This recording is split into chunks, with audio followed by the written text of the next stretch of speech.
তো দ্বিতীয় এপিসোডের শুরুতে আমরা দেখতে পাই কার্টার যখন প্লেনে করে চায়না যাওয়ার জন্য এয়ারপোর্টে যাচ্ছিল, তখন কাং এসে তাকে ধরে ফেলে এবং তার সাথে একটা মিটিং করে এবং কাং তাকে বলে যে সে যেন লেন্সনকে ধরতে সাহায্য করে। কিন্তু আমরা জানি কার্টার খুবই স্মার্ট একজন মানুষ, কারণ সে এত বড় পজিশনে শুধু এমনি এমনি আসেনি। সে এখানে আসতে অনেক কষ্ট করেছে, আর এই কষ্ট তাকে খুব স্মার্ট বানিয়ে ফেলেছে। সে খুব সহজেই দুটি বিষয় বুঝে ফেললো। সে বুঝতে পারে যে তাদের গ্যাংয়ে হয়তো একজন গুপ্তচর আছে, যে তাদের সব ডকুমেন্ট দিয়ে যাচ্ছিল। কারণ কিছুক্ষণ আগে কাং তাকে লেনসনের ফাইল দেখিয়ে বলল এটি একটি খুব গোপন ফাইল। সে ফাইল লেনসনের সমস্ত অপরাধের প্রমাণ ছিল। এই ফাইলের অ্যাক্সেস পাওয়া খুবই কঠিন কাজ ছিল। আর দ্বিতীয় বিষয়টি হলো পুলিশ কিভাবে আগে থেকে জেনে গেল যে সে কোন ফ্লাইটে চায়না যাওয়ার জন্য প্ল্যান করছে, কারণ তার আশেপাশে খুব কম লোকই এই বিষয় জানতো। তাই কার্টার পুলিশকে কিছু সময় ভাবার জন্য বলে। আসলে সে লেনসনকে পরাজিত করার জন্য পুলিশের সাথে হাত মেলাতে যায়নি, কারণ পুলিশের উপর তার খুব একটা বিশ্বাস ছিল না। কারণ যে পুলিশ আজ তার হাতে হাত মেলাচ্ছে, কাল তাকে এনকাউন্টার করে মেরেও ফেলতে পারে। কারণ আন্ডারওয়ার্ল্ড এভাবেই চলে। পুলিশ কখনো কারোর সাথে হাত মিলিয়ে কাউকে খুন করে দেয়, আবার কখনো অন্যের সাহায্যে তাকে খুন করে। এই কারণে কার্টার প্লেনে ওঠার সাথে সাথেই তার লোকজনকে চিফ ক্যাংয়ের পুরো বায়োডাটা নিয়ে আসতে বলে এবং তার গ্যাংয়ে লুকিয়ে থাকা পুলিশ অফিসারকে খুঁজে বের করার জন্য ইয়ান বিয়ানের সাহায্য নেওয়ার সিদ্ধান্ত নেয়। আসলে যারা কোরিয়া থেকে মামলা বিভিন্ন অপরাধে জড়িয়ে থাকা চায়নায় পালিয়ে যায়, তাদেরকে ইয়ান বিয়ান বলে। তাই পানির সঙ্গে সঙ্গে মিশনটি সম্পূর্ণ করতে চায়না থেকে এই ভয়াবহ ইয়ান বিয়ান গ্যাং কোরিয়াতে আসে। এদিকে কাং তার সমস্ত রিসার্চ করে তার কাছে পাওয়া ডকুমেন্টের কোর্টে জমা দেয়। জর্জের কাছ থেকে লিগ্যাল ওয়ারেন্ট নিয়ে সরাসরি লেনসনকে গ্রেফতার করতে যায়। আর লেনসন যখন এত বড় অপমান দেখে তখন সে খুব রেগে যায়। আসলে সে বলে যে সে যে কোনোভাবে কাংয়ের কাছ থেকে বদলা নেবে। আর চায়না থেকে কার্টার যখন লেনসনের গুপ্তচরের খবর পায়, তখন সে দ্রুত কোরিয়ায় চলে আসার সিদ্ধান্ত নেয়। অন্যদিকে আমরা দেখতে পাই জনের স্ত্রী মারিয়া গর্ভবতী ছিল, আর বাচ্চাটি সুস্থ আছে কিনা তারা চেক আপ করতে আসে। কিন্তু যেহেতু জনের ভবিষ্যৎ অনিশ্চিত ছিল, তাই জনে খুব টেনশনে ছিল। সে চায়নি তার বাচ্চা এখানে এই পরিস্থিতির জন্ম নিক। সে একটি নিরাপদ পরিবেশ চেয়েছিল, তাই সে দ্রুত দেশ ছেড়ে যাওয়ার প্ল্যান করছিল। কিন্তু তখন আমরা আরেকটি চমকপ্রদ বিষয় জানতে পারি, অর্থাৎ গল্পে আমাদের সামনে আরেকটি টুইস্টও আসে। আমরা জানতে পারি যে জনের স্ত্রী মারিয়াও একজন গোপন পুলিশ এজেন্ট। আসলে কাং নিজেই তাকে জনের উপর নজর রাখার জন্য নিযুক্ত করেছিল। কিন্তু এখন যেহেতু মারিয়া বুঝতে পেরেছে যে জনে তাকে খুব ভালোবাসে, তাই তার জনের প্রতিও একটু ভালোবাসা জন্মেছে। তাই সে আর কাংকে সাপোর্ট করতে চায়নি। কিন্তু কাং তাকেও ব্ল্যাকমেল করতে শুরু করে। সে তাকে বলে যে তুমি যদি আমাকে সাপোর্ট না করো, তাহলে আমি জনের কাছে তোমার আসল কথা বলে দেব। তাকে জানিয়ে দেব যে তুমি একদিন জনের উপর নজর রেখেছ। এদিকে কার্টার কোরিয়া আসার সাথে সাথে প্রথম কাজ করে জেলে গিয়ে লেনসনের সাথে দেখা করে। আসলে লেনসন মনে করেছিল যে কার্টারে তাকে ফাঁসিয়ে জেলে পাঠিয়েছে, কিন্তু কার্টার তাকে পরিষ্কার বলে দেয় যে আমি কখনো এত নোংরামি রাজনীতি করি না, আমি সরাসরি মুখোমুখি হয়ে খেলতে পছন্দ করি। কিন্তু তখন লেনসন তাকে বলে যে তুমি না করলে তোমার একজন লোক আমাকে ফাঁসিয়েছে। তাই তার সন্দেহ ছিল জনির উপর। আরও লেনসন সন্দেহ ছিল যে শিকের মৃত্যুর পিছনে হয়তো কার্টার আছে।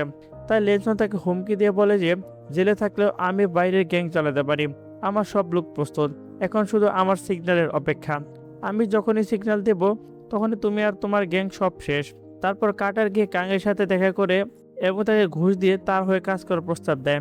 কিন্তু এটা শুনে কাং খুব রেগে যায়, আর সে সব ঝেড়ে ফেলে দিয়ে তাকে বলে যে আমি কোনো ওয়াচম্যান না যে তুমি বললে তোমার সাথে আমি কাজ করব। আমি পুলিশের চিফ, যে এই পুরো এলাকা পুলিশ ডিপার্টমেন্টে হ্যান্ডেল করে, তাই আমাকে এত হালকাভাবে নিতে হবে না। আর এটা শুনে কার্টারও তার সাথে কাজ করতে অস্বীকার করে। সে বলে যে আমি তোমার সাথে কাজ করতে অস্বীকার করি। একথা বলে যখন সে এবার চলে যায়, আমরা তখন দেখতে পাই যে কাং টেনশনে পড়ে যায়, কারণ কার্টারের অস্বীকারকৃত তার পুরো প্ল্যানিং নষ্ট হয়ে যায়। তারপর কার্টারের সহকারী কার্টারের কাছে কাংয়ের বায়োডাটা নিয়ে আসে। আসলে এই বায়োডাটা হ্যাকারের সাহায্যে পুলিশের সার্ভার হ্যাক করে বানানো হয়েছিল। আর এই বায়োডাটা দেখার পর কার্টার সম্পূর্ণ অবাক হয়ে যায়। এই জন্য সে দ্রুত জনেকে ফোন করে একটা গোদাম ঘরে আসতে বলে। আর সে তার লোকজনকে কাংয়ের সহকারী জুলিকে ধরে আনার অর্ডার দেয়। কার্টারের লোকেরা যখন জুলিকে অপহরণ করতে তার বাড়িতে আসে, তখন ক্যামেরায় তাদের দেখে জুলি পরিষ্কার বুঝতে পারে যে তার আসল পরিচয় হয়তো ধরা পড়ে গেছে। তাই সে সমস্ত ডকুমেন্ট ধ্বংস করে ফেলে এবং কাংকে ফোন করে জানায় যে তার পরিচয় ফাঁস হয়ে গেছে, তাকে যে কোনো মুহূর্তে মেরে ফেলা হতে পারে। আর তখনই আমরা দেখি সেই গুন্ডারা এসে তাকে অপহরণ করে নিয়ে যায়। তারপরে জনি যখন গুদাম ঘরে আসে, তখন কার্টার তাকে একটা রক্তাক্ত ঝুলি দেখায়। তোমার দাবা শিক্ষকটি আসলে পুলিশ এজেন্ট ছিল, তাই সে সবসময় আমাদের সব জিনিস পুলিশের কাছে পৌঁছে দিত, তাই তাকে ক্লিন শিট দিয়ে দেওয়া হয়েছে। আরও এখানেই শেষ নয়, আমাদের মধ্যে আরও একজন পুলিশ এজেন্ট আছে যে আমাদের সব তথ্য ফাঁস করে দেওয়ার চেষ্টা করেছে।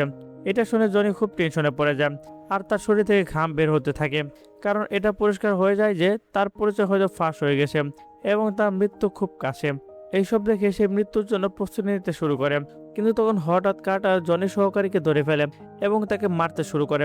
আসলে সে বলে যে তোমাদের এই সহকারী নিজেই পুলিশের গুপ্তচর ছিল আর আমাদের সব তথ্য পুলিশকে দিত, এই জন্য তাকে ধরে ক্লিন শিট দেওয়া হয়েছে। তারপর কার্টার তার লোকজনকে জুলিকে অত্যাচার করে হত্যা করার অর্ডার দেয়, কিন্তু সেই লোকেরা জুলিকে অত্যাচার করার আগে জুলি গুলি করে নিজেকে হত্যা করে ফেলে। আসলে সে চায়নি জুলিকে অত্যাচার করে হত্যা করা হোক, তাই সে জুলিকে অত্যাচার থেকে বাঁচানোর জন্য গুলি করে হত্যা করে। তারপর তাদের দুজনের মৃতদেহ ড্রামে ভরে সমুদ্রে ফেলে দেওয়া হয়। আর এসব দেখে জনি পরিষ্কার বুঝতে পারে যে গ্যাংস্টারদের মধ্যে পুলিশের সঙ্গে নেওয়া পরিণতি শুধু মৃত্যু। অন্যদিকে কাং জেলে গিয়ে লেনসনের সাথে দেখা করে এবং তাকে জানায় যে এই 2 দিন পর সিন্ডিকেটের একটা মিটিং হবে, সেখানে নতুন চেয়ারম্যান সিলেক্ট করা হবে আর সেই নতুন চেয়ারম্যান হবে কার্টার। আসলে তোমাকে জেলে ফাঁসিয়ে সে নিজেই চেয়ারম্যান হওয়ার প্রস্তুতি নিচ্ছে। সে মিথ্যা বলে তাকে জানিয়ে দেয় যে তোমাকে এখানে ফাঁসানোর সবচেয়ে বড় ভূমিকা ছিল কার্টারের। কার্টার আমাদের কাছে তোমাদের বিরুদ্ধে সব প্রমাণ দিয়েছে। আর এসব প্রমাণ হিসেবে কাং লেনসনকে এবং কার্টারের ছবি দেখায়। আর লেনসন যখন তাদের দুজনে একসাথে থাকা ছবি দেখতে পায় তখন সেও কাংয়ের কথায় বিশ্বাস করে ফেলে। সে বুঝতে পারে যে তাকে ফাঁসানোর পিছনে কার্টার ছিল। আর যাওয়ার আগে কাং তাকে জানিয়ে যায় যে এখান থেকে তুমি জেলে পৌঁছে যাবে, কারণ তোমার সারা জীবনের শাস্তি দেওয়া হবে। অন্যদিকে কার্টার চেয়ারম্যান হিসেবে পুরো কোম্পানি সামলাবে। আর এইসব কথা শোনার পর লেনসন একটা কঠিন সিদ্ধান্ত নেওয়ার কথা ভাবে। সে তার লোকজনকে জেলে ডেকে নিয়ে তাদেরকে কার্টারকে শেষ করার নির্দেশ দেয়। তারপর জনি গিয়ে কাংয়ের সাথে দেখা করে এবং তাকে প্রশ্ন করে যে পুলিশের 2জন এজেন্ট আমাদের আশেপাশে ঘেরাও করেছে, সেটা কার্টার কিভাবে জানলো, বিশেষ করে যখন আমি নিজেও জানতাম না আমার সহকারী পুলিশ এজেন্ট ছিল, সে কিভাবে এসব জানলো। তারপর সে কাংকে বলে যে আমার ডাটা হ্যাক করে সেখান থেকে সব ডকুমেন্ট নিয়ে নেওয়া হয়েছে আর সেখান থেকে এই সব জানতে পেরেছি। কিন্তু অদ্ভুত ব্যাপার হলো যে সেই ডাটাতে তোমার সব তথ্য থাকা সত্ত্বেও কার্টার তোমার ক্ষতি করলো না কেন, সে তোমাকে ছেড়ে দিল কেন? আমি এই ব্যাপারে খুব চিন্তিত। যেহেতু কার্টার তোমার সব বিষয় জানতে পেরেছে, তাই কার্টার হয়তো তোমাকে বেঁচে থাকতে দেবে না, কারণ তুমি একজন পুলিশ এজেন্ট এবং তুমি আমার হয়ে কাজ করো। আর যেহেতু কার্টারও আমার সাথে যাওয়ার সিদ্ধান্ত নেয়নি, মানে সে আমার প্রস্তাব প্রত্যাখ্যান করেছে, তাই আমি একটা মাস্টার প্ল্যান তৈরি করেছি। আর তখন কোম্পানির ভাইস চেয়ারম্যান সুজু এখানে আসে। আর জনি এবং সুজুকে এখানে দেখে তখন সে নিজেই সম্পূর্ণ শক হয়ে যায়। কিন্তু তারপর কাং বলে যে কার্টার লেনসন দুজনেই মরবে, এজন্য সুজু হবে কোম্পানির নতুন চেয়ারম্যান আর আমি হব কোম্পানির ভাইস চেয়ারম্যান। কিন্তু এটা শুনে জনি খুব রেগে যায়, কারণ জনি এই সিন্ডিকেট ছেড়ে নতুন জীবন শুরু করতে চেয়েছিল আর সেই অপরাধে থাকতে চায়নি। কিন্তু কাং তাকে কোম্পানির চেয়ারম্যান বানাতেই বদ্ধপরিকর ছিল। আসলে কাং খুব ভালো করে জানতো সুজু নিজে থেকে কখনোই কোম্পানির চেয়ারম্যান হতে পারবে না। চেয়ারম্যান হলেও সে জিনিসপত্র নিয়ন্ত্রণ করতেও পারবে না, তাই সে জনিকে তার ডান হাত বানিয়ে দিয়েছিল। তারা তাকে তৈরি করার প্রস্তুতি নিচ্ছিল, কারণ তাদের নিজের লোক যদি এত বড় পজিশনে থাকে তাহলে তারা কোম্পানির চেয়ারম্যানকে পুতুলের মতো চালাতে পারবে। কারণ জনির মস্তিষ্ক আছে আর তার সামর্থ্য আছে, সে চাইলে পরে কোম্পানির চেয়ারম্যান হতে পারে। আর এইসব ছিল কাং এর প্ল্যানিং এর একটা অংশ।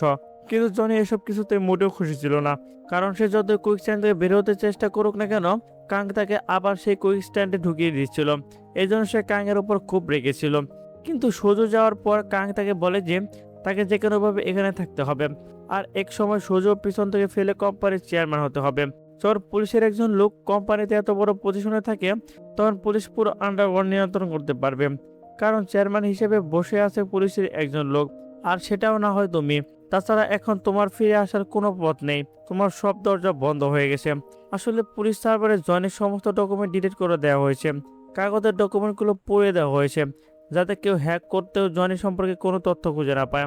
তাই এখন কোম্পানির ডকুমেন্টে যে সার্ভারে জনির নাম লেখা আছে একজন পুলিশ অফিসার ছিল, মানে জনি নামে কোনো পুলিশ অফিসার এখানে নেই। এখন যেটা আছে সে হলো গ্যাংস্টার জনি।